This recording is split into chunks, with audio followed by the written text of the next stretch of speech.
Okay, and I'm waiting for the notification. And we are live. Yes, sir. I want to thank everyone for tuning into a very special edition of, oh, yes, sir, I got the right one, of Off the Record, the People's Podcast this afternoon. We have a very great guest, our brother from Brooklyn, New York, who is going to give us some great history and motivation as well as inspiration. First of all, assalamu alaikum, sir. Wa alaikum salam, sir. It's an honor to have you on the People's Podcast, and I thank you for taking time out of your busy schedule to have a conversation with us this afternoon. Yes, sir. And I want to thank you for inviting me. I'm very honored. And I just want to say, Brother Joshua, that this platform, I believe, is something very special. It's a good work that you're doing. It reminds me of a textbook that I read in college years ago. I don't remember the name of it, but it was in a civil rights class. And what the textbook dealt with was the common people that really helped propel the civil rights movement. And it told all of these different stories of those who were unnamed that helped Martin Luther King and others and SNCC and Stokely Carmichael during that period of time. So when I started watching your platform, it really, struck my interest because you're showing how some of us who, we may be the common believer, we're not the name brand Muslims, per se, that's in the media and everything a lot, but you're able to show that foundational work that a lot of us who are the common believers, but just as important as the name brand, but it shows all the work that we put in to help support the nation. And also it shows how the Honorable Minister Louis Farrakhan touched so many of our lives in very different ways. So again, I thank you for inviting me to this platform. Praise be to Allah, and the honor is all mine, sir. My first question is, sir, when did you first hear the teachings of the Most Honorable Elijah Muhammad? I was born in the 1960s. So growing up in New York City in the 1970s, you couldn't help but hear the teachings of the Most Honorable Elijah Muhammad. Because the Honorable Minister Louis Farrakhan, when I was a little boy, was always on the radio. Every Sunday, my mother would listen to have the broadcast on. Sometimes she wasn't even really listening to it. She would just have it on. So I became familiar with his voice and with the teachings, just from as a child, just tuning in and paying attention to those broadcasts.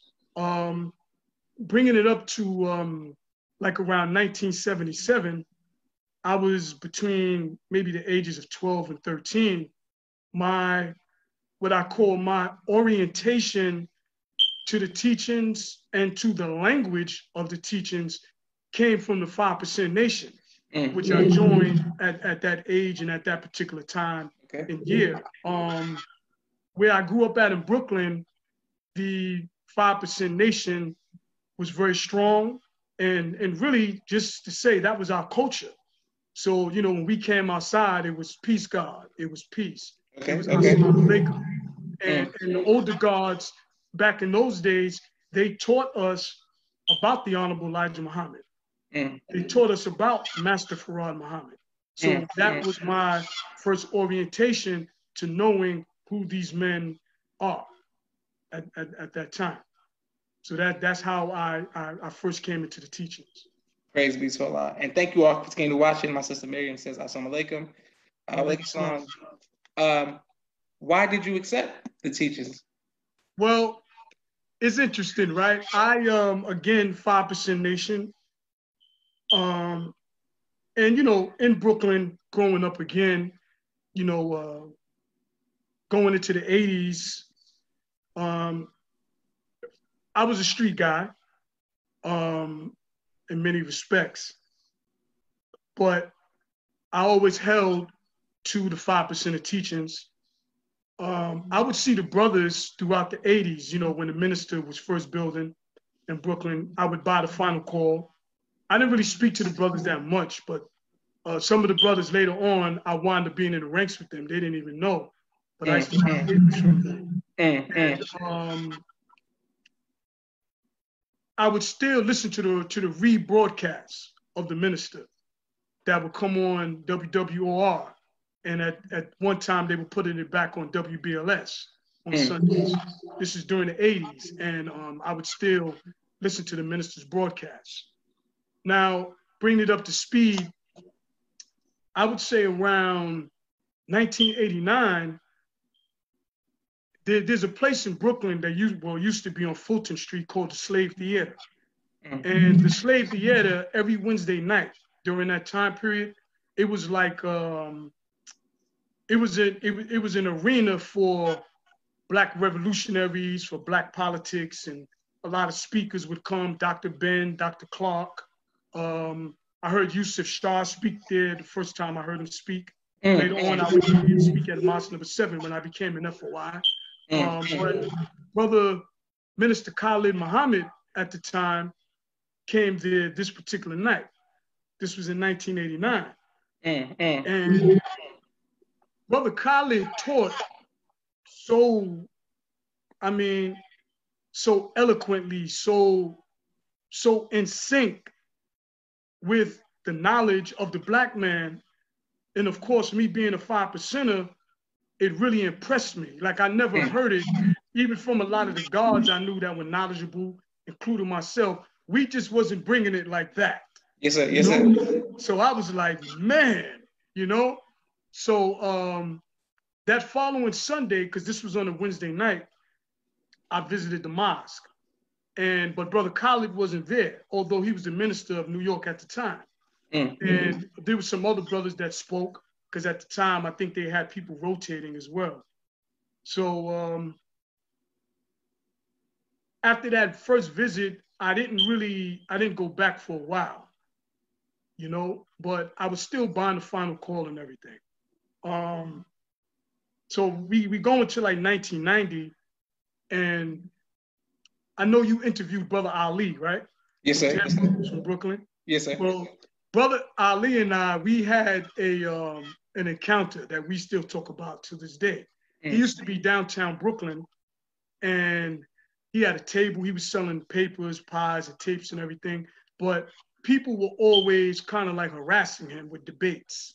And I would come and hang around the table, and I would buy items from him, books and whatnot. And him and I developed a friendship. And we would always build. I would ask him a lot of questions. So he had an impact on me in terms of coming into the FOI. So I went back to the mosque again around the same time period. And Brother Khalid happened to be teaching again on this day I went back. Okay. 1990 now.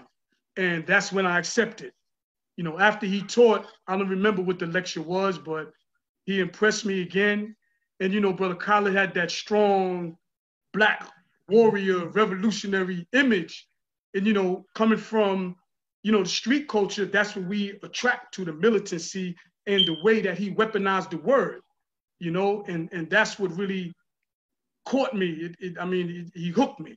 Yes, you know? sir. And I accepted that day, and, you know, the rest was history. I went into the processing class, but I had a little gap in between, because this was sometime in towards late 1990. And I started processing, but I had an incident in the street. I'm not going to get graphic about it, but I got wounded. I was in the hospital for a little while. So that kind of put a gap in between my processing. But as soon as I got out the hospital and healed, I went right back to the mosque, went into processing, and I received my ex, I believe in January of 1991. And I became Robert 7X in January of 1991. You know, even to this day, a lot of brothers, it's almost like my nickname. Like if you come to New York, brothers call me R7 or, you know, Robert 7. You know, that's, you know, how we do. So, you know, that was my ex. And January of 1991. That's when I received my X. I accepted under Brother Minister Khalid at the time. Praise be to Allah. Okay, beautiful. And thank you all for continuing to watch the People's Podcast, and thank you for your transparency. Long. No, sir. No, sir. No. I appreciate all the history. We need it all. Okay. Walaikum salam, sir. Brother Nasir, Adai, Muhammad, since the greetings.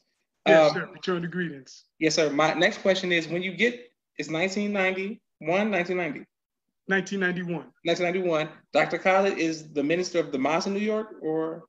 By this time, Brother Minister Khalid was transitioning, I believe, into I think the national spokesperson. Okay. For the Honorable Minister Louis Farrakhan. Okay. And so I was around Brother Khalid sometime. I stood post with him a few times. Yes, sir. In different venues. However, I didn't really have a personal relationship with him. Okay. But of course, I loved and respected him, for what he represented. But I didn't develop like a personal relationship with him. So around that time period, that's when Brother Minister Conrad, who at the time was the youth minister or hip hop minister, he was made the minister over Mosque number 7 at that particular time. So he became our minister at that particular time period. When I first came in the ranks, Brother Captain William, I think, who is now Hakeem, Big Will. Yes, sir. Yes, sir. Right. He was my captain. Okay. When I first came in, very, very strong example to be a man and to be an FOI. And Brother Jason X was my first officer at that particular time. And I'll tell you a story real quick. Like, New York City at that time was like the man manufacturing plant. We had strong lieutenants. I mean, you didn't even have to worry about seeing the captain.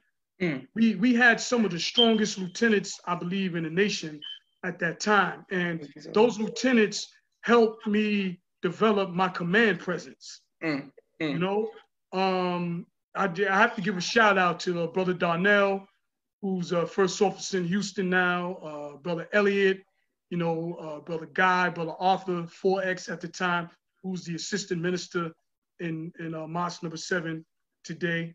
Another young brother named Brother Sean X, Brother Timothy 2X, Brother Stephen 3X. In fact, Brother Timothy 2X, Lieutenant Brother Timothy 2X, and Lieutenant Stephen 3X, those are the 2 lieutenants that I recited in front of. I never forget those. Yes, sir. Never forget them. But we had a cadre of lieutenants, brother, that was no joke.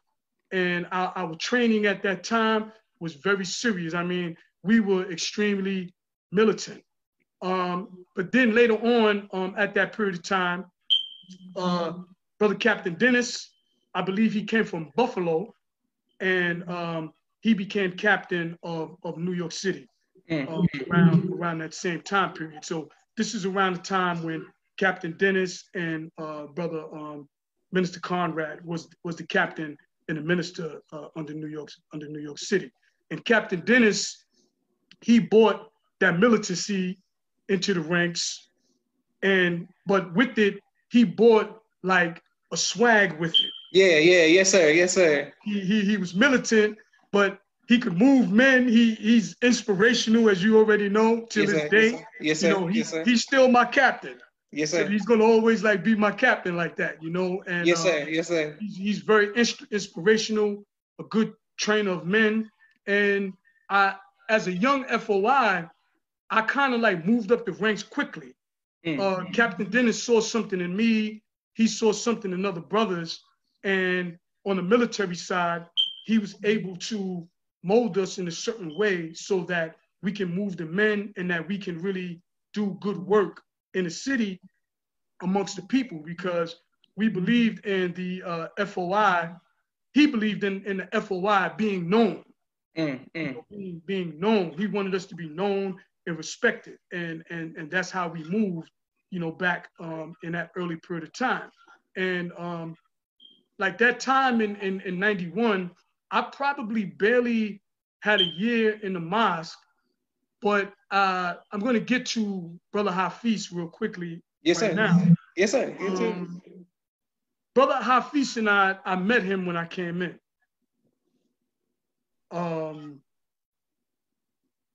We clicked immediately because both coming from the 5% Nation, both of us heavy into that, knowing our lessons.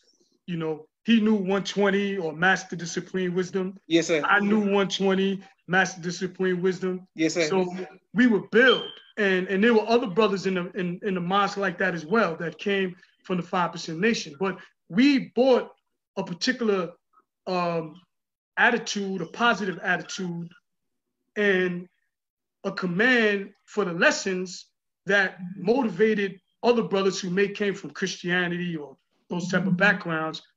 It motivated them to really learn and be able to recite the lessons, the supreme wisdom. But with Brother Hafeez and I, we clicked, and he kind of like, he took me under his wing in a sense, and he was like, yo, listen, you want to be my security? And although Brother Conrad was the minister at the time, Brother Hafeez was still respected as a minister in Mosque number 7. And me not knowing at the time, he pulled me because there was a particular work that the Honorable Minister Louis Farrakhan commissioned him to do. So one day or night, I'm driving him home, and he said, listen, I want to show you something. So he pulled out a letter. This is in 1991 as well. Yes, sir. And the letter was from the Honorable Minister Louis Farrakhan. I'm paraphrasing it a little bit. He said, look, so I'm reading the letter. So the letter said how he wants Brother Conrad to be over the city. He said, I want you to go to Brooklyn and open a mosque. He mentioned Brother Minister Haq at the time. He said, I want Brother Haq to open a mosque in Queens. Like that. So Brother Hafeez told me, and he know I'm a Brooklyn guy. So he's like, listen, we got to go out there. We got to do this work. We're going to put a mosque together for the minister. And that's how my work started with him. But at the same time, I'm still in the ranks, still FOI, working with Brother Captain Dennis and the other brothers. And, I became a squad leader at some point. Still working security with Brother Hafeez and Brother Conrad as well. Learning that, particular post. And then eventually, Brother Dennis, because of the way I was with the men, he decided to make me a lieutenant. To speed it up again a little bit, I became a lieutenant, and I was kind of the lieutenant in Brooklyn with other lieutenants. And then I would say, about the following year in 1992, there was some shifting around of things, and I was made the first officer over Mosque number 7 in Harlem at the time, because we still hadn't opened up Brooklyn yet. So around 92, I became the first lieutenant in Harlem. But I'm gonna tell you, brother, this was all new. This was all new to me, brother, because I'm like, 2 years and some change into the ranks, and I didn't know anything about this, type of work or positions, but it was just the spirit that I had, as well as other brothers had, that we was excited and we just wanted to do the work. We thought we were gonna save the world, that year. Yes, sir. Yes, sir. Yes, sir. Yes, sir. Yes, sir. That was the spirit, brother. But you could go to your next question. I don't want to belabor that point. Yes, sir. No, beautiful, and thank you for your great history. Brother Paul in Muhammad says Ramadan Mubarak family. Yes, sir. I'm done. Kareem. Tara Monique says teach the 1990s NOI. Okay, Sister Tara. Sister Tara. Okay, Abdul Sadiq says, go ahead, brother. First teach of the 90s. Sister Captain. Okay, 1 second. Brother Nasir Adai says Brother Haq was his first minister in Jersey. To Sierra Jamal says Assalamu alaikum, Ramadan Mubarak, Ramadan Kareem, sister. Yes. And Islam. Brother Nasir says his introduction to Islam. My next question for you, sir, is what was it like when you first met the Most Honorable Minister Louis Farrakhan? Oh man, brother. There were so many, there were different occasions. The minister at this time period used to come into New York a lot. He used to come to the East Coast a lot. Especially, and things were really heightened, when your father became Supreme Captain as well. Around those time periods. So there was a lot of movement, and one of the blessings of having Brother Dennis as our captain is that he always had us on a mission. He always had us on an excursion. It was a group of us, and he was able to bring us around the minister. That was the beautiful thing about Brother Captain Dennis. And he would always teach us and train us about security and about how to conduct our etiquette when we're around the Honorable Minister Louis Farrakhan. So this first time I met the minister and touched his hand. Yes, sir. Yes, sir. We were in Mosque number 7. This is on 5th Avenue. And he came into the city. I don't remember what for. And they put me on post, like when you come up the steps at that old building. Yes, sir. You would have to kind of make a sharp left. Yes, sir. Yes, they sir. put me on post right there. And the minister came. He made that sharp turn. And I was standing there. I snapped to attention. And he walked up to me, extended his hand. I touched his hand, and I was nervous, brother. He said, real, how the minister speaks real softly. Yes, sir. Yes, sir. One day I hope I can speak like that. He said, Salam alaikum, brother. I said, wa alaikum salam, dear minister. He said, what's your name, brother? I said, Brother Robert Seven sir. He said, pleased to meet you, brother. And then he went, But yes, that was my first time meeting the Honorable Minister Louis Farrakhan. Yes, sir. And yes, sir. then there was so many times after that because, again, with Brother Dennis and then later on with Brother Hafeez, being able to move around and be privileged to be blessed to be in those circles. A lot of the contact was in New York during the 90s, we had what's called Base 1. I'm not going to give the address. Yes, sir. Yes, However, sir. Those who were there know where I'm talking about. We had Base 1. Yes, sir. And your father and the minister and certain members of the team, that was where we would meet. And there were a lot of meetings there. So bringing it up to speed a little bit, when Brooklyn was about to be established, the minister came into the city. This is another time. And he met with everyone and he was given instructions on how the Brooklyn Mosque was supposed to be structured. And we were in a particular section of Base 1 when the minister was given these instructions.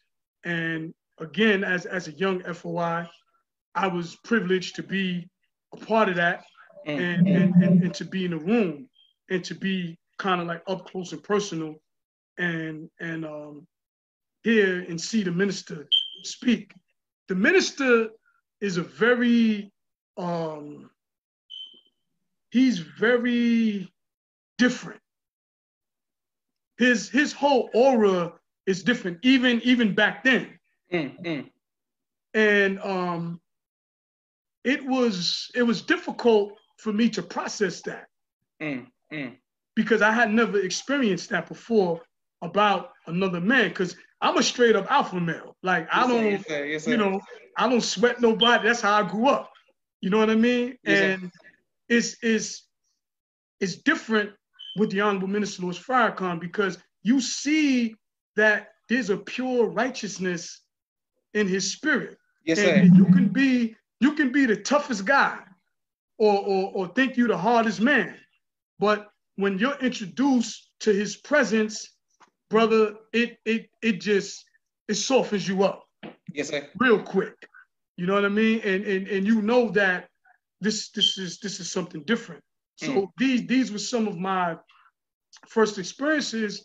And again, it makes you think, like where am I? Like where I'm at? What am I doing? Yes, sir. You know, like, who is this man? You know, why does he make me feel this way? And Yes, and you go through, you know, personal struggles with it, because like looking at him, you know that you gotta kind of find a balance, not just to be like him, but really to follow him yes, and sir. to Yes, sir. follow his way. Yes, sir. You Yes, sir. know, and it's been a journey with that till this very moment. It's been a journey with that.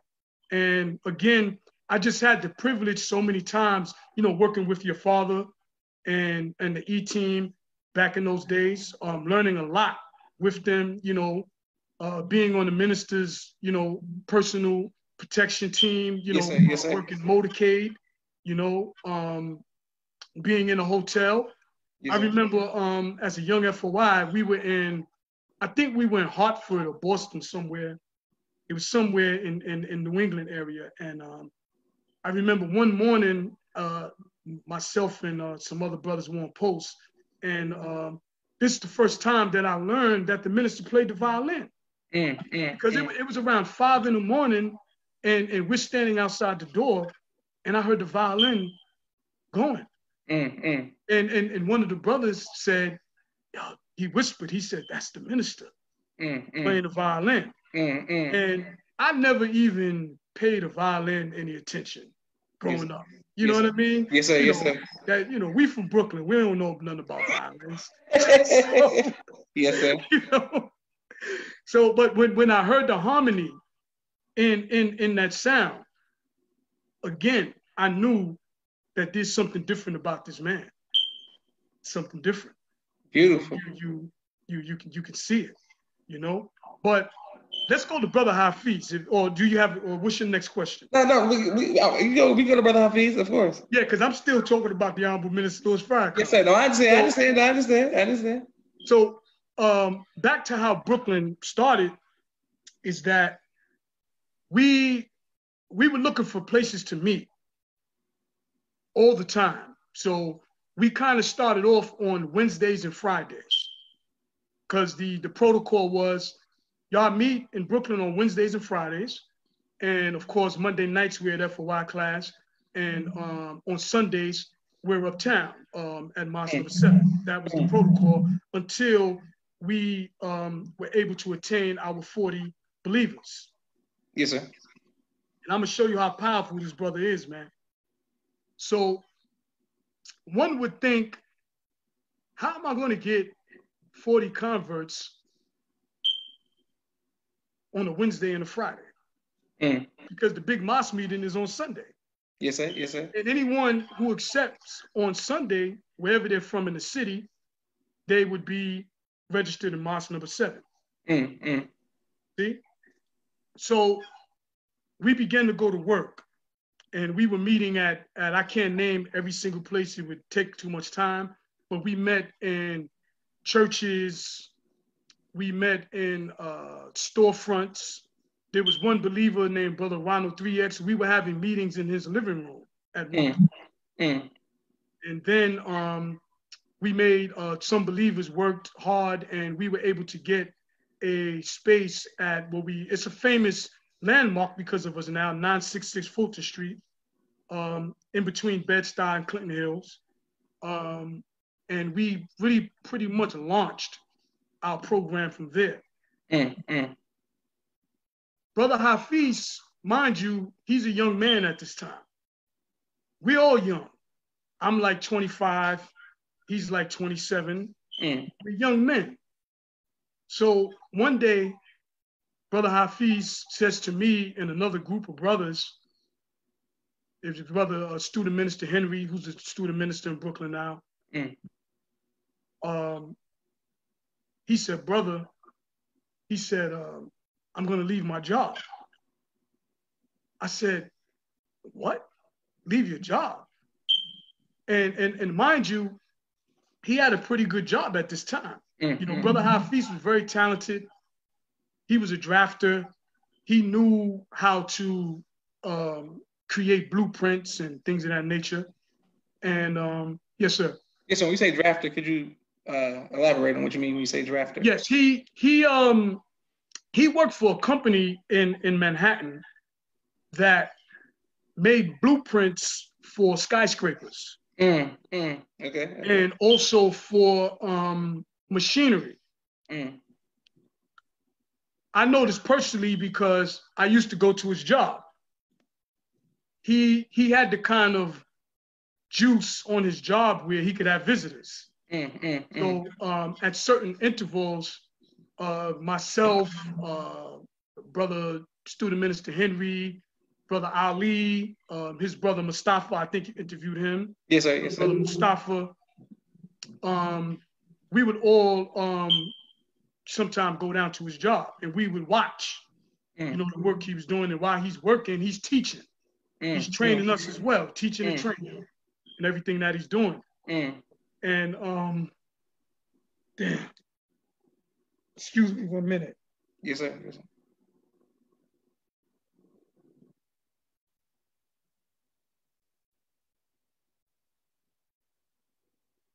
Ah, man.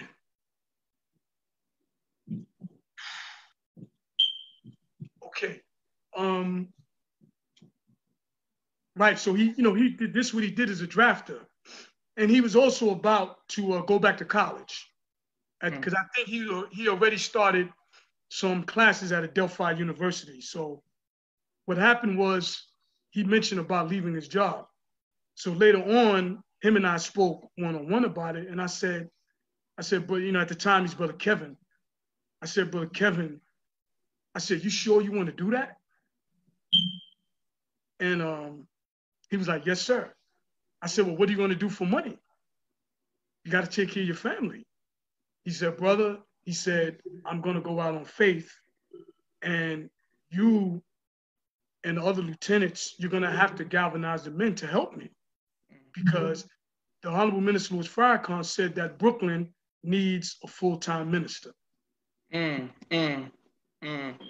this is Brother Hafeez at 27 years old. And I'm talking about with a wife and with young children at the time. And brother left his job to do the work to establish the mosque in Brooklyn. And he became that full-time minister, and we became his full-time helpers. And, you know, we was putting in work, you know, and getting to his teaching is that what helped clarify for me who the Honorable Minister Louis Farrakhan is today. Yes, sir. Was Brother Hafeez's teaching as a young minister at 27 years old back then. Allah is my witness. And I'm not saying that others weren't doing it, because I wasn't there if they were doing it.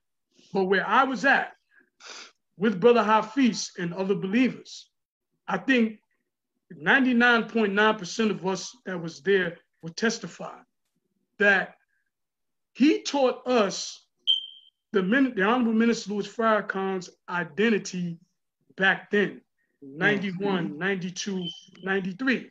He already revealed to us and showed us in supreme wisdom, showed us in Bible and Quran, trained us in that word on the Honorable Minister Louis Farrakhan's identity as the present day Jesus. Yes, sir. Yes, sir. Back then in Brooklyn. Yes, sir. Yes, sir. His identity as the present day Messiah. Allahu Akbar. And he did it showing how Master Farad Muhammad elevated the Honorable Elijah Muhammad, elevated and then demonstrated to us this is where the minister is at. Because if they're controlling rain, hail, snow, and earthquakes, if they're in control over nature, if he is the Son of Man, then he's so powerful, he don't need to be here with us still saving our souls. Yes, sir. He left that Messiah, that Jesus, and the Honorable Minister Louis Farrakhan here to facilitate the rest of that work. He's that other fellow. Brother Minister Hafeez taught that to us way back then. What you hear a lot of people saying now, Brother Henry and I, sometime we would smile and we would talk about this even up to recent, how, you know, man, we was already on that back in 92. You know, Brother Hafeez already, you know, taught us that. Now, his teaching was so clear, so powerful, and his love for the Honorable Minister Louis Farrakhan, that on Wednesday nights, Brother Hafeez was making converts. On Friday nights in the study circles, when he was conducting study circles, he was raising converts. So the majority of those 40 believers that we attained to become a full mosque, Brother Hafeez raised those believers, all new believers, most of them on Wednesday and Friday nights. And that's how we got our 40 believers.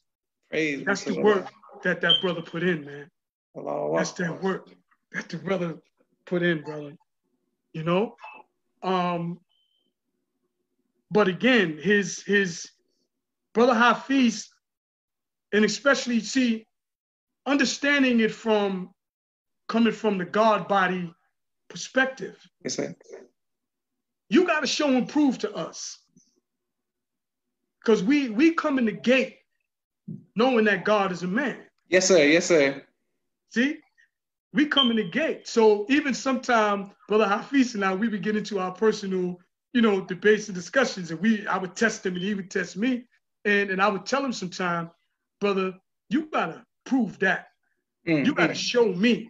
And brother was so sharp with the Quran, with the Bible, and with the lessons, that he was able to show and prove the identity of the minister, the identity of the Honorable Elijah Muhammad, the identity of Allah in the person of Master Farah Muhammad, where there was just no way that you can counter argue it. There was just no way. You would be a fool. But this is how strong brother was back then, just in his 20s. And when I met him, he already had a decade in the mosque. When I met him, you know?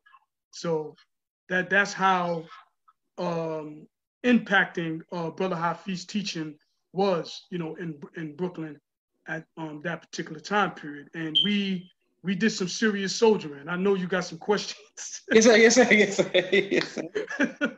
Okay, well, first of all, thank you for your transparency and your great energy and spirit. And thank you all for continuing to watch the People's Podcast.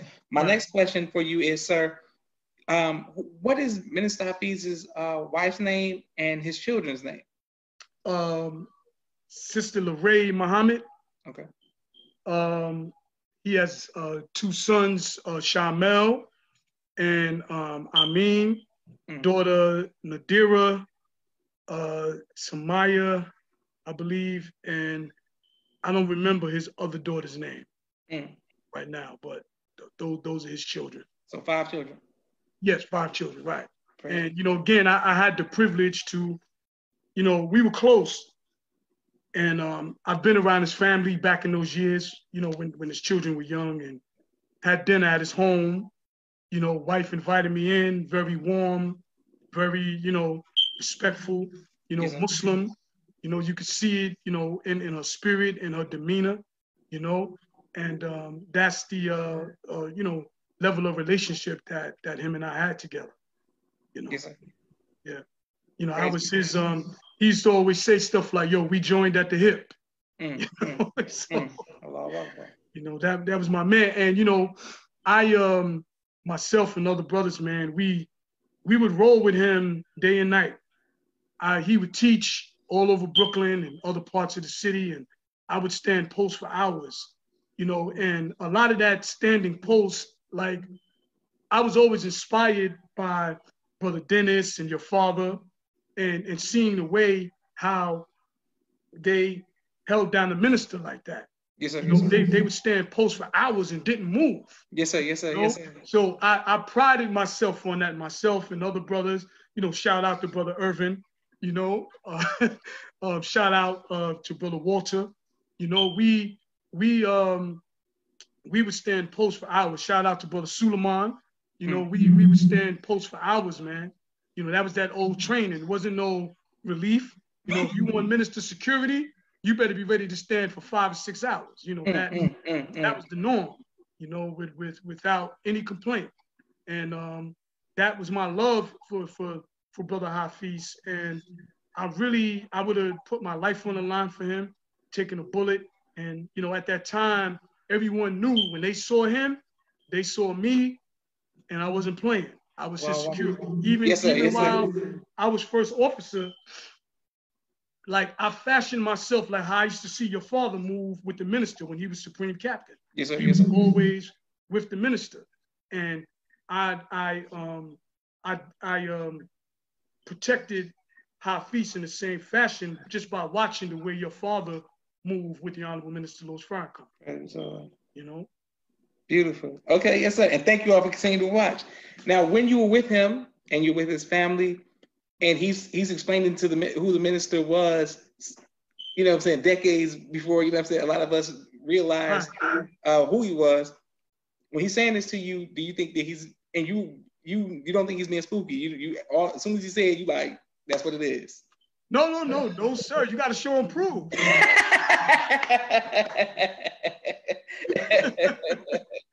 So, you know, I would question him. Because my view when I first came in, my view of the Honorable Minister Louis Farrakhan was that he was the leader of the Nation of Islam. That he was just the big God among us littler gods. Yes, sir. Yes, sir. Smaller gods, you know. Yes, that was really pretty much my view. When a lot of times when you come from the 5% nation, we're not always what I would call spiritual. Everything with us is mathematics, and it has to be seen, it has to be heard, it has to be practical, it has to have some material relevance about it. You know, and those are the early stages, you know, of development. Yes, sir. Yes, sir. So when you come into a teaching now, which is the foundation of our teaching in the 5%, yes, sir, you're being introduced to divinity in another man. So the way we're taught and trained, I'm not taking that on face value. I'm not taking that on face value. So Brother Hafeez teaching was able to peel back those layers for me. Again, using supreme wisdom, because that's my language. Yes, sir. Yes, sir. Yes, sir. Supreme wisdom, that's my language. But then showing me how supreme wisdom brings that reality out of Quran and Bible. Because in the 5% nation, a lot of us, especially as young 5%ers, we really didn't read the Quran and Bible like that. We just felt these books are spooky, but it's just that we didn't have the tools to unpack those books. Yes, sir. Yes, sir. See? So now coming into the mosque and hearing different ministers speak, and then being up close and personal with Brother Hafeez, he took that tool out of the toolbox and showed me and others how to use those tools to further show and prove the reality of God. Praise be to So God. now, believing that the black man is God, not only can I just say it or quote it, I can prove it through the scripture, I can prove it through the lessons, or I can prove it even from secular sources of information. Yes, sir. Yes, sir. Yes, sir. But it was Brother Hafeez and even other brothers who were around at that time that was able to show us how to use, these different tools, especially those who come from the God Nation. Shout out to Brother Minister Hawk, Brother Nelson. I think he's Brother Hakeem now as well. He's down in Atlanta now, I think at 15B. But he's very, very instrumental in a lot of our growth and development, at that time in the 90s. We had, I talked about a cadre of lieutenants, but we had a cadre of student ministers that was no joke, during that time. I mean, you can come to Harlem to Mosque number 7, and I mean, listen, brother, it was like you getting dinner, you getting dessert. Yes, sir. Yes, sir. Yes, sir. And you can eat dinner again and another dessert. That's how powerful the teaching was back then. You had Brother Conrad, you had Brother Hafeez, you had Brother Nelson, you had Brother Minister Hawk, you had another brother named Brother Darius. I mean, these brothers were some really powerful young men in the teachings, and they had an impact, on my growth and development. Praise be to Allah. Beautiful. And thank you all for watching. My next question is, there was a video that maybe like a year ago where it seemed like some of the members of the 5% Nation was getting into it with Minister Hafeez.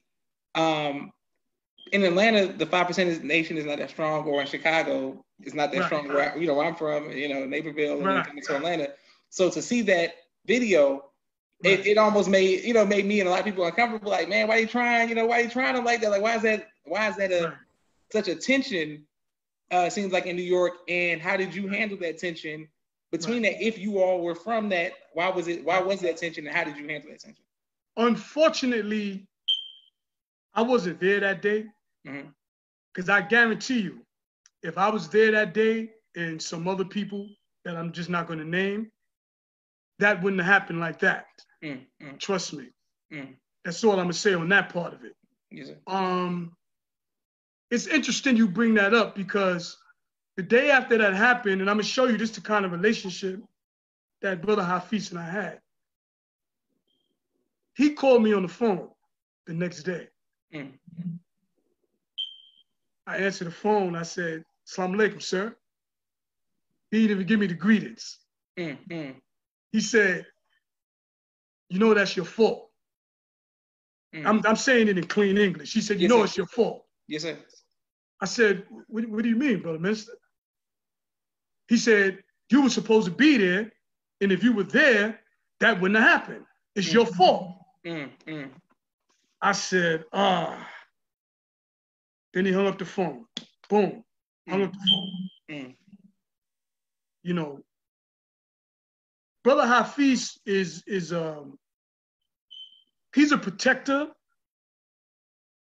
but he also expected to be protected.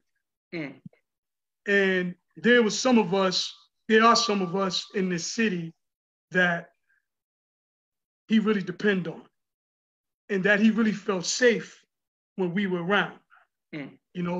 Myself, Brother Ronald, Brother Suleiman, Captain Richard, Brother Salim, there's just a group of us like that he always expect to be on deck. Yes, sir. Yes, sir. In certain venues.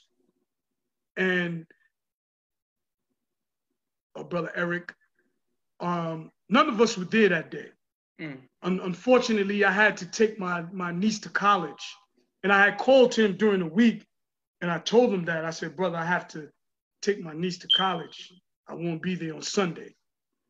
But getting to the other part of your question, there's no tension in New York City, overall tension between the 5% Nation and the Nation of Islam. That incident was an isolated incident that was, it was exaggerated by the individual who approached Brother Hafeez. And him and Brother Hafeez knew each other as well. Okay. You know, so a lot of it was really show business. That's all it was. Yes, sir. But there's no tension. A lot of our greatest supporters come from the 5% Nation. I'm going to say this in a certain way, and then I'm going to switch to something else to show you the difference. Yes, sir. Yes, sir. A lot of our supporters come from the 5% Nation. And then you have another group who calls themselves the Nation of Gods and Earth, which is another, I would say, part of the 5% Nation. And they have differences with a lot of, like the old school brothers like myself, who go back with it about, I don't know, some theological differences, some differences about the lessons and organizational structure and things of that nature. Most of them are younger generations. There are a few older ones there, but most of them are younger generations. And they tend to agitate differences between the 5% teachings and the Nation of Islam. So they find that particular dynamic that take place sometime. But it's not agitative to the point where like we'll go to war with each other. Not like that. It's mostly verbal differences or disagreements that they may express, but they're still our people. Yes, sir. And even most of them, when you get them in the right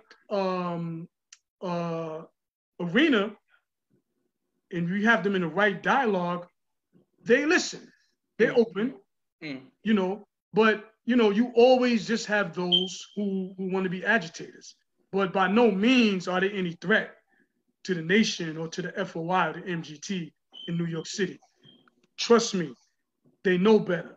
Yes, and also, there are a lot of older and mature 5%ers who won't even allow that to happen as well, because many of them know us. Even when the incident happened with Brother Hafeez, I got calls and text messages and a lot of the guards that I grew up with inboxed me, and they didn't like it. And some of them apologized, like, yo, listen, they like, you know, you already know that's not how we give it up. You know, that this was just that particular individual, and we don't support that because we all one family. You know, so that's kind of like, you know, the background of you know, some of these dynamics that take place in New York City. You know, but it's, you know, for us, it's not that serious. You know, it's no tension to the point where there's threats or anything like that. We still go to their events. They come to our events, and the majority of us who our foundation come from that, I can go among those brothers anytime, and they receive me, you know, and we build, you know, and we speak, and we still have love with each other, and we'll still go to war for each other. You know what I mean? For the bigger picture, you know, when it comes to that. Okay, yes, sir. My next question, we're speaking about Minister Abdul Hafeez Muhammad. Right. Can you share with us a story about him of a lighter side? I've seen him serious. I've seen him, you know, the Most Honorable Mr. Farrakhan referred to him as a gentle giant. But whenever we see him holding, you know, holding posts when he was younger, or teaching very strong, and, you know, we always see that. Do you have any side of him, like a personal side? Brother, let me tell you something. Listen, I wish Brother Henry and them was on this with me, man. Brother, you talking about a jokester? You talking about a jokester, man. You talking about like some of the people that know me would tell you, like, it take a lot to make me laugh. Yes, sir. But let me tell you something. Brother Hafeez used to have me in stitches, man. I mean, he would, I mean, snap jokes. I mean, we would play the dozens, and I'm talking about, like, we would be in a car, like a group of us, like 2 o'clock in the morning. And we either sitting in the car or we standing outside the car and we playing the dozens, we telling jokes, yes, you know. Sir. And Brother Hafeez had this thing, right? He used to like to do impressions of people. You know? So he would take like each one of us and he would do like an impression. And I used to hate when he used to do an impression of me. Yes, sir. Yes, sir. You know, but brother's sense of humor was like, you know, it was genuine, you know, it was warm, it was brotherhood. And that's one thing he taught us. He taught us brotherhood, to love the brotherhood, you know, and it was family oriented. You know, one thing Brother Hafeez did too is that a lot of us, we were young believers, and he married a lot of us at that time. And with that group of believers that came in the mosque at that time, there were a lot of families. Yes, sir. Yes, sir. You know, married couples and whatnot. And he did his best, you know, even as a young man, you know, to nurture that, to demonstrate, you know, how to be a husband, you know, how to be a father, you know, how to try to stay married, which a lot of us weren't good at. Yes, sir. Still not yes, good sir. at. Yes, sir. Yes, sir. Yes, sir. But he always emphasized that, and he demonstrated that by the way he was with his family and the way he was with his wife. So he always had been a great example, you know, for all of us. But his sense of humor, brother, his sense of humor was off the charts, brother. But even in his sense of humor, he would always be teaching something. Yes, sir. Yes, sir. Even when we was laughing and cracking up, you know, he was always, you know, teaching something. He had this thing too. He used to do, right? You know, I used to always say, "Yo, stop playing, man." Like we would be in the mosque, so we drilling, so he would fall in. So like I would call the cadence. So if I say left face, he go right face. Okay. Right Okay. face, Okay. he go left face. Yes, sir. Yes, sir. You know, he's just doing it, you know, just, you know, to be a prankster. You know what I mean? But it used to be really funny. We would all be laughing, you know. But Brother Hafeez's sense of humor was really off the charts. And like you know, he can come in the room when, you know, there's a lot of tension and you know, there's things going on, and he was able to just, you know, change the atmosphere and bring a little bit of lightness, you know, to the atmosphere when things, you know, was just a little crazy sometimes, you know. So he was a very good shepherd, even at a young age, you know. And I'm telling you, brother, he loved the minister, man. He loved the minister, brother. Everything he did, he wanted to do in a way of the minister. Like we would go out to dinner sometime, right? And well, a lot of times. And he would teach us etiquette, table etiquette. Yes, sir. Yes, sir. And really to this day, I know table etiquette because of brother. And while he's showing us etiquette, he would teach on how to have, if you ever have dinner with the Honorable Minister Louis Farrakhan. And this is how you put this fork here, you put this spoon there, you eat this first, you let them clear your plate. You know, then when they bring the soup, and then they bring the main course, and you know, then how to have dessert, you know, how not to talk that much at the table, and you know, just listen, you know, etc. And don't stare at people.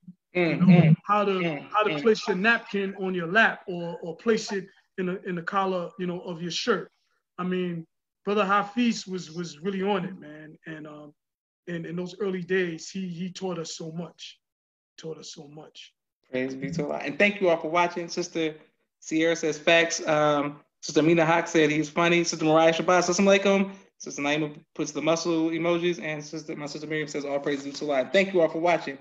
My next question, sir, is when you were with Minister Abdul Hafiz Muhammad, holding security for him, did you ever fear for your life? Were you ever worried? Did you ever have to think that you were going to have to fight?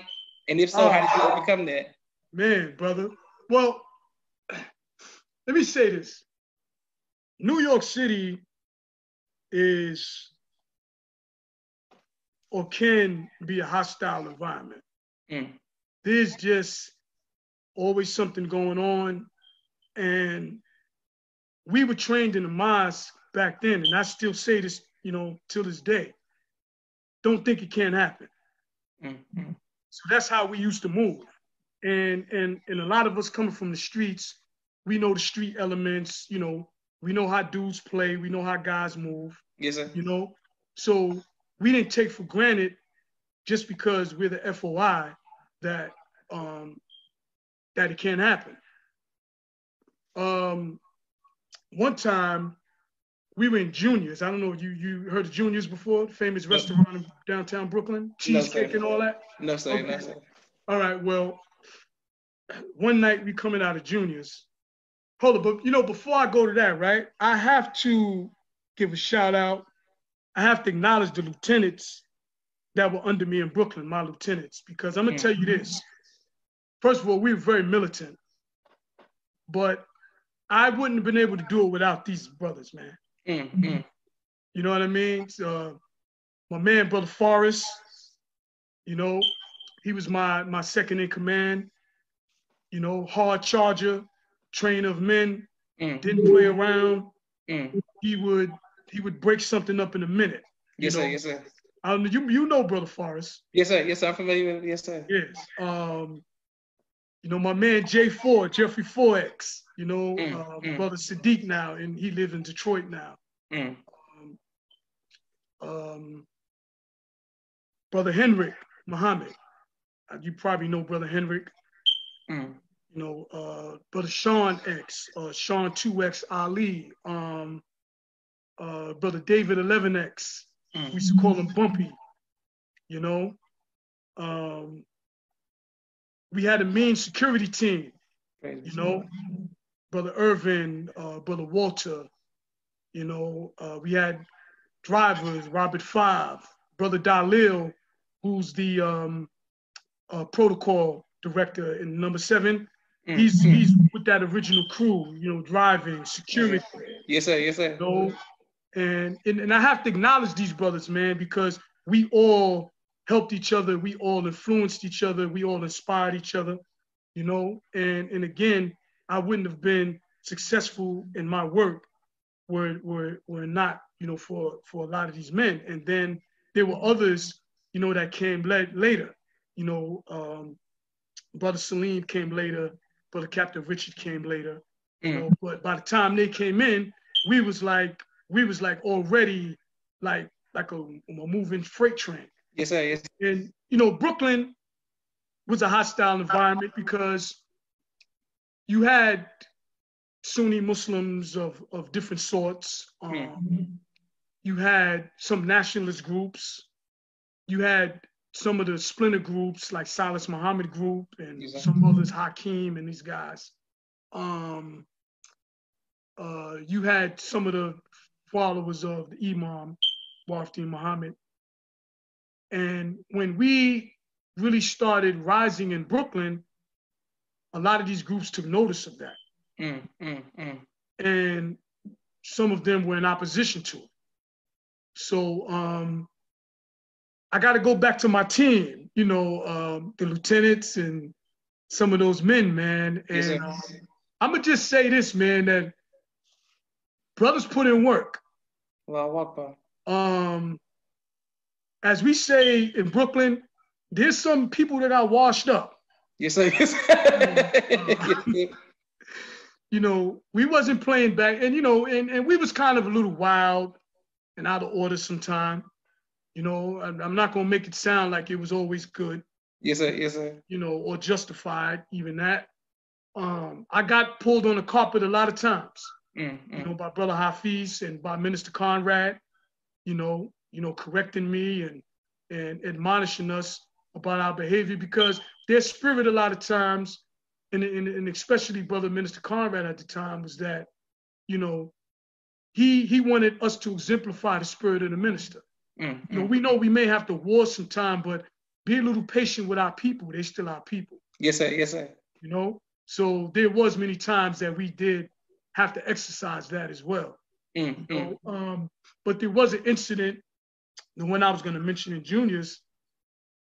We were coming out of juniors one night, and we're in the corner of Flatbush Avenue. So I'm walking point, and Brother Forrest is in the rear. We had a couple of brothers on the side. We got Brother Hafeez in the diamond. So I'm walking the point. So as soon as I come out the door, I see this brother standing on the corner where we were walking to get to the car. Yes, sir. He had a Glock in his hand. He had a Glock in his hand. But what I noticed is that this was all in seconds, and this is my street sense.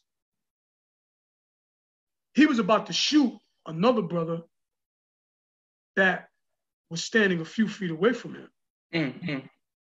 And the brother didn't even know it. So when we came out of the door, the brother that was holding the weapon, he looked at us, and immediately I went straight towards him. And I stood in front of him and I said, "Brother, don't do that." I said, "Put it away, man." I said, "Put it away." And Brother Hafeez and the other brothers are looking. So he tucked it, you know, and he was like, he said, "Yo, I respect y'all." And he said, "Y'all saved that dude's life tonight." And then he just walked off. You know? But my concern was, when I saw him holding the firearm, was that he didn't start shooting while we're walking out of the door with Brother Hafeez. So, you know, that was my immediate response in that particular instance, with that incident. We had another incident one time at a security site, and one of the brothers I already mentioned, but I'm not going to mention him again. There was kind of like a shooting incident, and he got grazed. And now, mind you, this is New York City, though. This ain't even just a Brooklyn thing. So immediately, calls was made, you know, and FOI from all over the city responded to this particular site. Yes, I'm not going to name the place. Yes, sir. Yes, sir. And you know, the perpetrator got washed up that night. That's all I can tell you. Allahu Akbar. Yes, sir. The perpetrator got washed up, you know, but there was a lot of incidents, you know, at that time period, not just in Brooklyn, but just all over New York City. The FOI was putting in work in the 90s. And we one army. So no matter where the incident took place, we all responded. You know, and we took care of business as business needed to be taken care of. And Captain Dennis was adamant that that's how we roll. Like, nobody is going to disrespect the fruit or disrespect the nation and just act like, you know, they can go about their business. Yes, sir. Yes, sir. You know, we were putting in a lot of work. The incident in 1994, I know you've heard about it, when the NYPD made an attempt to yes, sir. To breach the mosque. Yes, sir. But we were in Brooklyn at the time when it happened. We were meeting at Worlds Collide. In fact, let me just give a credit and a shout out to our Assistant Supreme Captain, Brother Aziz, Brother Anthony, GM, because he allowed us to meet on Sundays when we received our mosque status. We were meeting, he had a whole building downtown Brooklyn, and downstairs was his dojo. But upstairs was like an auditorium with a stage and everything. Yes, sir. Yes, sir. once we got our charter from Chicago and we were able to meet on Sundays, brother, Assistant Supreme Captain, Brother Anthony Muhammad at the time, he allowed Mosque 7C to officially launch our Sunday meetings from When Worlds Collide. And we became Mosque 7C officially right there. Praise be But, to God. we were there the night in 1994 when the NYPD incident happened at Mosque number 7, which we were still on Fifth Avenue at the time. And I got the call. You know, we had beepers back then. Beeper was going off and, you know, the phone calls. And I don't remember who called me, but they said, yo, the mosque is under attack. So Brother Hafeez was teaching. I sent the word to him. Everything stopped. So we dismissed the meeting. We dismissed the MGT. And we had all the men. Because Brooklyn, we had about 80 men active. And along with that 80 men active, we had, where Harlem was concerned, there was probably 200 soldiers uptown. You know, and so I think that night we probably had at least 50 men from Brooklyn, and we jumped in the cars and everything. We had a cargo van. Brothers jumped in the cargo van, you know, and you know, we rolled uptown. And this was a beautiful, like, Allah's God. This maneuver, I don't even think we planned it the way it happened. So we pull up on the other side of 125th, and Brother Hafeez and I, we get out. We line the men up in columns. So we decided, we said, this is what we're gonna do. Because I already had spoke to someone inside, so I kind of knew, you know, some of what was going on. And the NYPD, they had pulled up with the ESU, Emergency Service Unit, and some other officers that were in riot gear and everything. And it appeared as if they were about to try to do another breach. So they didn't expect us to pull up, right? Yes, sir. But not only was it us, brother, we came from like the right side of 125th. Yes, sir. But for some reason, I don't know why to this day, Mosque 25, Brother Captain Majid at the time. Yes, sir. Yes, sir. Mosque 25 came from the left side. And at the same time, Brooklyn and Newark converged in front of Mosque number 7, and we made a wall that arced around the building. And we just stood there in post position. Allahu Akbar. And the police decided, because they even had, because around the block, they was about to set up a ladder and try to go like through the roof or something. But once 25 came from one end, 7C came from the other end, we blocked any entry for them, you know, to make a breach, you know. So like I said, that was a law, brother, because we didn't plan that. Allahu Akbar. You know? Beautiful. Yes, sir. Okay, and thank you for your story.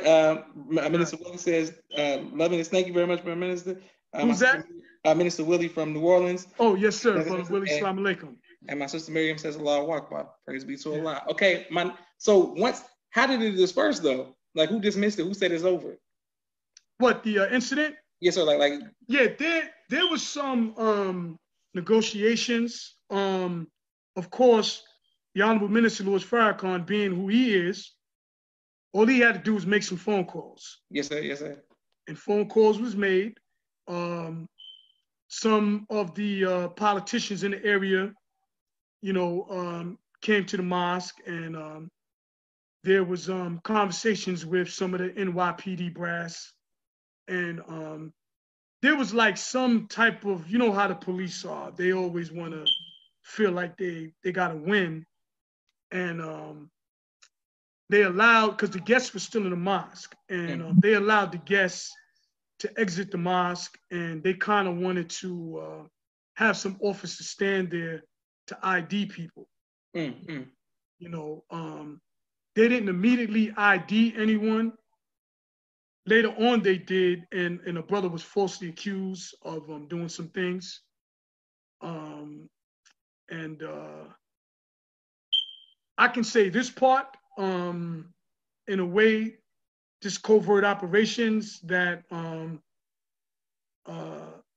whoever was involved just didn't get seen because of something that we did. I can only put it in that context. Yes, sir. Yes, sir. Yes, sir. Yes, sir. Yeah, I can tell you off the record when I see you in person one day. Yes, sir. Praise be to Allah. Yeah, but that's how that happened. That's how it ended. Beautiful. Right. And thank you all for continuing to watch. Brother Martin F. Muhammad says, soldier.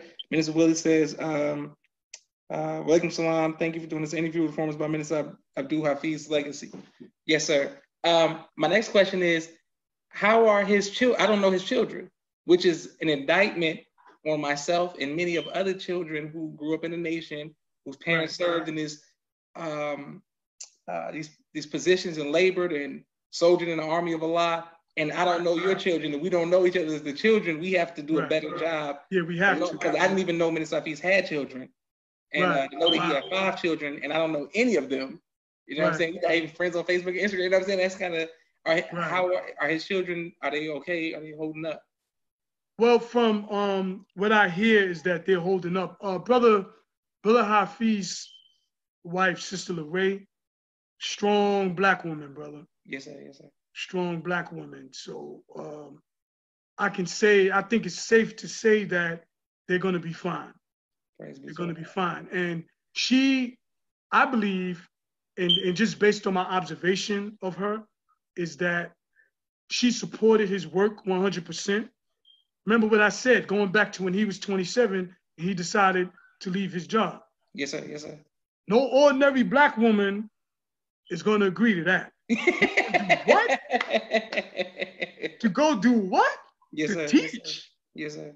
You know, so I think it's commendable, highly commendable on her part, having enough understanding and love for him and knowing how he loved the work and loved the minister to allow him, you know, to do what he did, you know, and him being who he is as a teacher, as a husband, as the example.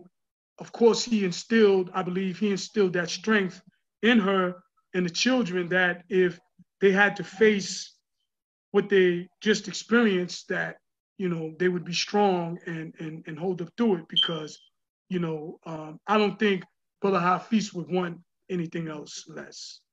I don't believe that he would want anything else less. Praise be to Allah. And please extend the greetings to them, to their family, on behalf of myself and my family. And I want to make sure that I thank your family and your children for their sacrifice, and thank you for your sacrifice as well, sir, for helping to establish the shoulders that we're standing on today. I appreciate that. Praise due to Allah. And I appreciate your energy and your soldier energy. That's my type of stuff. You know, I like that type of stuff. Right. You know, old school. We old school, man. You know, I like that type of stuff. My next question is, how was it leading up to the Million March, and how did that impact you personally? Well, the Million Man March started in New York City. Don't let nobody tell you nothing different. Yeah. Okay. The Million Man March started in New York City. I think we were at Jacob Javits Center. I think somebody correct me if I'm wrong, but I believe it was at Jacob Javits Center, where the minister mentioned that he wanted to take 1 million men to Washington, D.C. If it wasn't Jacob Javits, it was the Armory when he was there, but I believe it was Jacob Javits. Yes, sir. Somebody correct me if I'm wrong. But it started in New York City. We put in a lot of work. Brother Minister Conrad, Brother Captain Dennis, the labor staff, the lieutenants. In Brooklyn in particular, Brother Hafeez did tremendous work. Brother Hafeez had a way with the pastors, with the church. I mean, again, as a young man, I watched him go into big churches in Brooklyn under these popular pastors and bishops and whatnot. And I mean, he would just command their congregation. Just command it, you know? And many of the pastors, I can't say everybody's name, but they took to him. And some of the pastors were actually friends of the Honorable Minister Louis Farrakhan. But they really took to Brother Hafeez in the way he delivered the teachings, you know? So when the Million Man March became, you know, our calling, we were all over Brooklyn, like at every major church, every major venue, you know, speaking, you know, to congregations, speaking to the nationalists community. I mean, Brother Hafeez was on it, you know, and then we brought the minister into Brooklyn. I forgot the name of the church, but it's on Macon, famous church.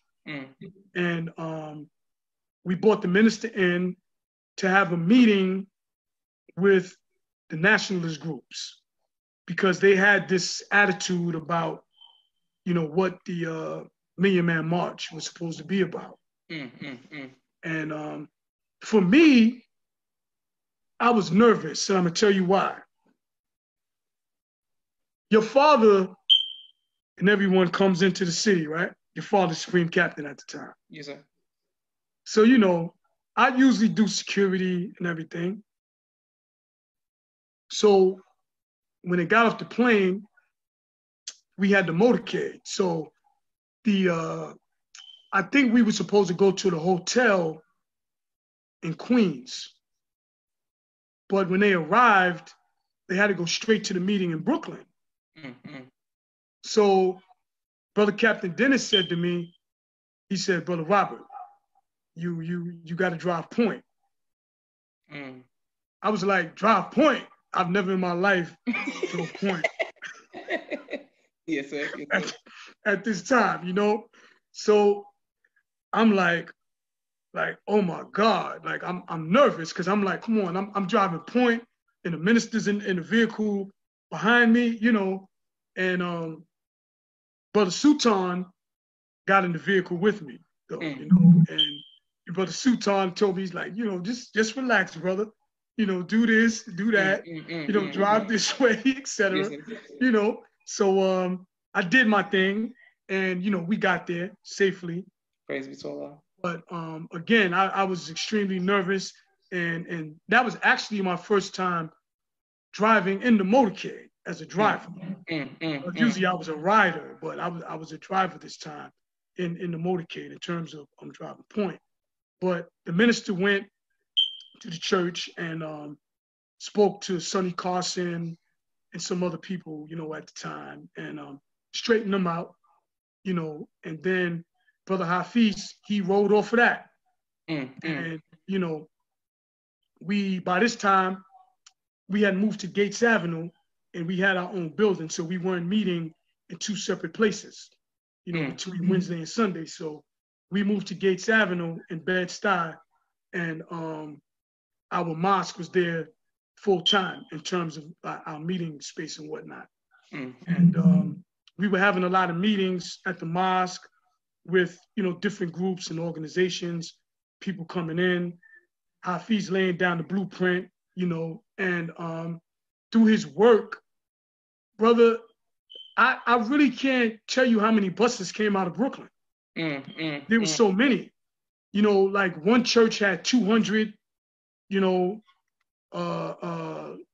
people going. Another church had like 40 buses, you know, other churches, you know, Christian Life Center, they had a bunch of buses. I mean, it was all of the big churches and some of the small ones all over Brooklyn at that time, you know, through Brother Hafeez's work, we galvanized, I mean, thousands of people that came out of Brooklyn, New York, that went down to the Million Man March. For me, it was a tremendous experience. Most of us, you know, we were guessing. We was like, how many people you think is going to show up? You know, yes, sir, yes, sir, 200,000, we might get 300,000. You know, that's kind of how we looked at it. Yes, sir, yes, sir. You know, just show you that we don't have the vision that the minister has. Yes, sir, yes, sir. You know, so Brooklyn, we went down in advance because your father had a lot of us come down in advance because there was a lot of work to do. So we stayed, I think it was in Arlington, Virginia. You know, we had rented like a bunch of hotel rooms, just Brooklyn alone. And I think we had maybe 40 brothers that went down in that particular detail. And we already had brothers that came later, you know, and some that even came before us, in advance. You know? But we were out there deep, you know, New York period, the whole East Coast. Yes, sir, yes, you sir. know, at that time, there was no, I don't know if you're aware of this, there was no Delaware Valley region. What you know as the Delaware Valley region was part of the Eastern region at that particular time. Okay, because I used to ride the region with Brother Captain Dennis a lot back then. And Philadelphia, you know, Wilmington, a lot of the mosques down in South Jersey, those places, Atlantic City and whatnot, they were all part of the East Coast at that particular time. So the East Coast in itself, like for the Million Man March, I mean, we had a lot of soldiers. We had a lot of soldiers. And were you there? No, sir. You know, no, sir. Okay. I know you were younger back then, but yes, sir. No, sir. Right.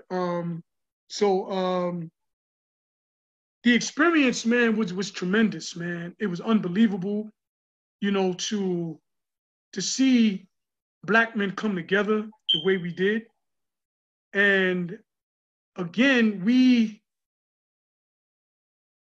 were short-sighted in how large it was going to be. And it really showed you the power that Allah blessed the minister with to galvanize the people and just Black men, you know, in that particular way.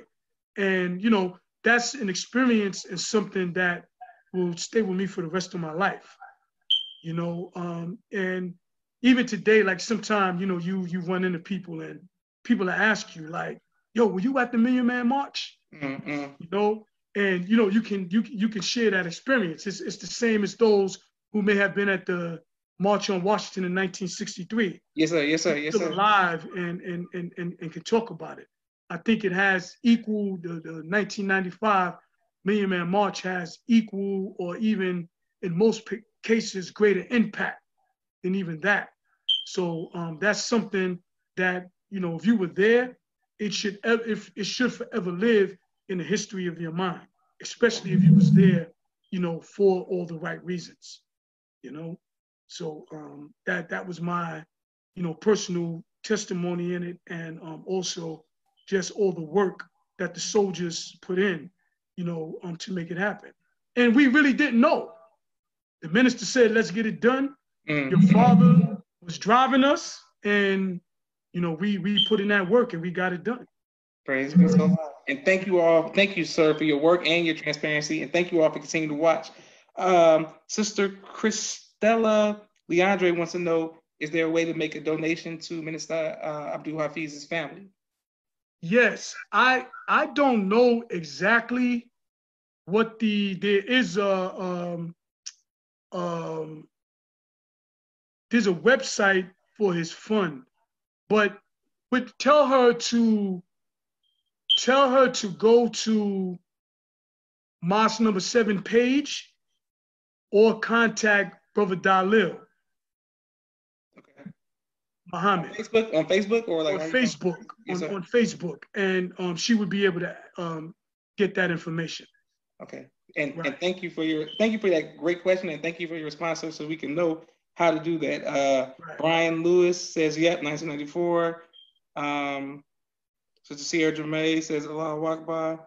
And Salam, sir, please answer my disability. Sister Christine's. Okay, thank you. Okay, 1 second. Okay, beautiful. What do you do for fun, sir? What do I do for fun? Yes, sir. Man, well, I love to work out. I'm like big on health and staying in shape because I still soldier.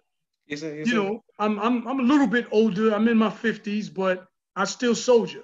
Praise be to Allah. You know, so if you're going to soldier, then you got to keep the standard. You got to be in shape. Yes, sir. Yes, sir. You know what I mean? So I still lift weights. A lot of calisthenics. Boxing and things like that. I still serve on Captain Richard's staff. I serve on Brother Salim's staff. I work with Brother, Student Minister Henry a lot. Yes, securing him. Yes, sir. At different times. So, and also like when a lot of dignitaries from the nation come into New York City, a lot of times I run point on a lot of the security details. For Brother Nori, Brother Wesley, Sister. Okay. Yes, a lot of our national laborers. Yes, sir. So yes, sir. with that, I still stay in shape, and Allah still blessed me with that eye for security. Praise be to Allah. But my fun in that again is just working out. I love going to the movies. Okay. Do that for fun. I like comedy, but I like a lot of military movies about espionage, I like political thrillers. Yes, sir. Yes, sir. Yes, sir. That kind of stuff. Things that I like sci-fi too, but I like sci-fi that deals with military science, that deals with weaponry and things of that nature. I like to study, that kind of stuff, because, we're taught that you have to know the thinking of your enemy. Yes, sir. Yes, sir. You have to know how they move. So, yes, sir. That's fun to me. You know what I mean? Fun also is just being with the brothers. In Brooklyn, we still keep a strong brotherhood. Praise be to Allah. We around each other a lot, before COVID-19. Yes, sir. Yes, sir. Yes, sir. We around, but each other a lot. We go to dinner a lot together. Sometimes we just hang out in the mosque together, and we deal with all our ups and downs together. Help each other out and inspire each other. But it's always fun, just being around the believers and being around the brotherhood. But that's pretty much what I do for fun. I might be a boring guy to a lot of people. But, no, that's I mean, you live such an exciting life, brother. I mean, I don't know how that could be boring. But I have one more. Thank you, and thank you all for continuing to watch. And I'm going to put part one, both of the interviews together before I put them on YouTube so we can see part one, two. Yes, sir. But before I ask you I have one more question for you, and thank you all for your comments, and thank you for this great interview, sir. I have to make sure that I shout out my sponsors of this podcast: Supreme Men's Clothing in St. Louis, Missouri, 10835 West Florissant Avenue, 63136. The phone number is 314-528-5555. Our brother in St. Louis will keep you fresh. He's gonna keep you dripping with some fashion. Designers of composure. Them brothers from St. Louis could dress too, brother. Yes, sir. Yes, sir. Designers of composure.com, Khaliq's Boutique on Instagram. Sister Tia Vinos Muhammad. She has a flashcards for young Black children called Raising Black Millionaires that teach economic empowerment and development to young children at a young age. My brother Rashad, Street Premiere video editing production company. I thank you, Rashad, for your great work with his drone camera, and he's doing a lot of great stuff. My sister Miriam has a coloring book and a children's book, ABC, on Amazon. I thank you very much, Sister Miriam, for your support. My second book is a children's book, Cleopatra. It is on Amazon. Thank you all for your support. And last but not least, my father's book, A Soldier in the Movement of Christ, on AbdulSharifMuhammad.com. Thank you very much, Dad, for your support. I want to, if you all want to support the People's Podcast, J Imagination on the Cash App, I thank you all for your support, because the People's Podcast is carried on through the believers, through the people, and the support and the love of you all.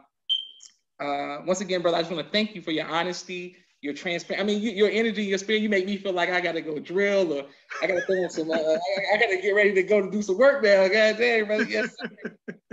Thank you for putting in work. And thank you for upholding the legacy of your brother, Minister Abdul Hafeez Muhammad. I could tell that y'all were really friends and really close. That's my man, bro. I'm in. Listen, man, I'm gonna miss him so much, and I'm still in the acceptance stage, trying to get there. You know, it's a great loss for New York City. It's a great loss for the nation, but Brother Hafeez meant a lot to us in New York. You know, and especially those of us who I say he raised up in Brooklyn, because he inspired me, impacted me. Brother Student Minister Henry, who I was Brother Hafeez's first officer. Brother Henry was his assistant minister. You know, the cadre of lieutenants that came up, the cadre of believers. He inspired all of us, man, and in many ways. And I'm really, really saddened by losing him, and I'm going to miss him a lot, man. I really am. I'm going to miss him a lot. You know what I mean? But you know, Allah said in the Quran that we don't speak of the believers as dead. And you know, Brother Hafeez's memory lives in a lot of us. Some of his work is documented, you know, and he'll never be forgotten. You know, his name will always be uplifted as one of the great helpers of the Honorable Minister Louis Farrakhan in New York City. I know that personally, his love for the Honorable Minister Louis Farrakhan. I know that personally, you know, and he will always be remembered for that and known for that for those who know, you know. Yeah. My sister Miriam says, this was a great interview. Thank you both. She learned so much about Student Minister Abdul Hafeez, as well as Brother Robert. Thank you for sharing, sir. And I just want to say that as a DI and a driller.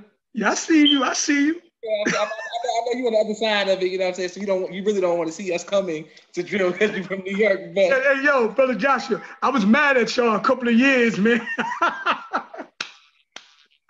But you know, in our immaturity of me and Haim and us being backstage and all of that, Minister Abdul Hafeez never, you know, it didn't mean nothing to him like that. Even though I knew he cared about drill, I remember every year he came to me and he came to the brothers and was like, may Allah bless y'all to do y'all thing. Right. Down. We gonna get y'all next year. Y'all got to come get us. He always showed love. So it wasn't personal, even though he was prideful of, you know, Mosque number 7. So all my interactions with him have been great. Right. Admiration, and I could just tell he's a soldier. That's right. And let me tell you this, you as a DI, Brother Hafeez was a crack driller. He was on the drill team when he was younger. He was a crack driller, you know. And even when he, you know, got a little older, he still could drill. Crack driller, you know. Yeah, he was a soldier, man. He was a soldier. He used to be known like as a captain minister. You know, because although he was spiritual, he struck the balance where he kept it militant as well. You know. Well, I just thank you for coming on and sharing. I feel like I know you a lot more now. I'm sure you know us when we watched us growing up. But now I just have a appreciation for you and your family and the history. I'm a history, you know, as you know, I'm a history major, so that the spirit, the stories like this keep us going. So I yes, sir. And you're about to be a historian, so this is documentation. So you're doing a great work for the nation, brother. You're doing a great work. Thank you, sir. And may Allah continue to bless you. And thank you all for watching People's Podcast. We're going to put it on YouTube. We're going to put part 1 and part 2 together. Boom. One great interview. Thank you very much, sir. Yes, sir. Wa alaikum salam.